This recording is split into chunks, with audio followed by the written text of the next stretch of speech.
What advice would you give to today's 20-year-olds? మనం 25 ఇయర్స్కి అన్నీ చేసాం అనుకోండి, 50 ఇయర్స్ చేయడానికి ఏమీ లేకపోతే అది ఫాస్ట్ ఫుడ్ లాగా అన్ని ఫాస్ట్గా రావు కదా. ఇప్పుడు దేవుడికి కూడా ఏమనిపించింది, వీడికి అన్నీ అయిపోయినాయి, ఇంక అవసరం లేదు వీడు అనే టైప్లో ఉంటుంది అనమాట.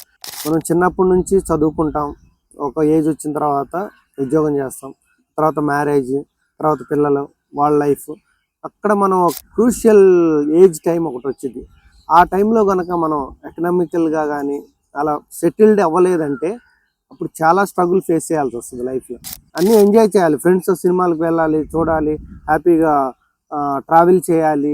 ఈ కాలంలో జెన్జీ బ్యాచ్ ఉంది కదా, ఇదంతా ఇంకో డిఫరెంట్ స్టైల్లో ఉన్నారు. బట్ వీళ్ళని తప్పట్లేము. అలాగే 90sలో లవ్ స్టోరీలు లేవంటే అవి కూడా ఉన్నాయి. ఆ ఏజ్లో అవ్వాల్సిన ఆ ఏజ్లో అవుతాయి, కొంతమందికి అవుతాయి, కొంతమంది అవ్వకపోవచ్చు. అవ్వనోళ్ళు డిసప్పాయింట్ అవ్వాల్సిన అవసరం లేదు.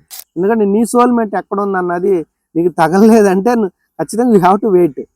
అది 30 ఇయర్స్ రాని, 25 ఇయర్స్ దాటని, 35 ఇయర్స్ రాని, ఈ రోజుల్లో కరెక్ట్ సోల్మేట్ తగిలినప్పుడు ఇక ఆమె లైఫ్ లాంగ్ నీతోనే ఉంటుంది.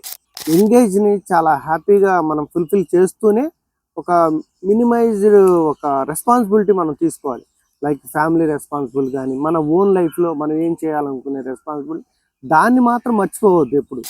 అలాగే ఇన్వెస్ట్మెంట్ పాయింట్ ఆఫ్ వ్యూ తీసుకుంటే నిజం చెప్పాలంటే ఈ కాలం బ్యాచ్కి ఇన్వెస్ట్మెంట్ గురించి పెద్దగా అవగాహన ఉండదు. కానీ invest means must and should me health మీద, సెకండ్ మీ వెల్త్ మీద. నేను హైదరాబాద్ వచ్చిన కొత్తలో నాకు ఒకటే థాట్ ఉండేది, ఒక 10,000 జాబ్ నేను వచ్చిందంటే నేను లైఫ్ సెట్ ఫుల్ అయిపోయిందిరా ఇంకా అనుకునేవాడిని. నేను ఆల్మోస్ట్ 80,000 శాలరీ వరకు వెళ్ళా. 80,000 శాలరీ వరకు వెళ్ళినా కూడా లైఫ్లో ఒక చిన్న అన్సాటిస్ఫాక్షన్ నేను ఫేస్ చేశాను.